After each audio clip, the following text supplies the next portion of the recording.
cooking lamb for my grandson. He's the only one that eat lamb in this house. So he got 2 ragfulls from last week and this week. What you got to say to that? Thank you. That knucklehead over there, he's a lamb eater. I don't know. He's not on my side of family. My side of family eat chicken.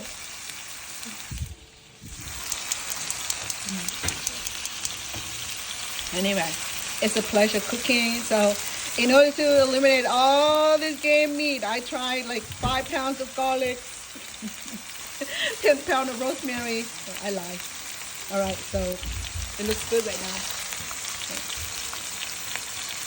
He wanted medium rare, so I cut it into smaller pieces to help speed up with the cooking time, so I don't have to slave over the lamb.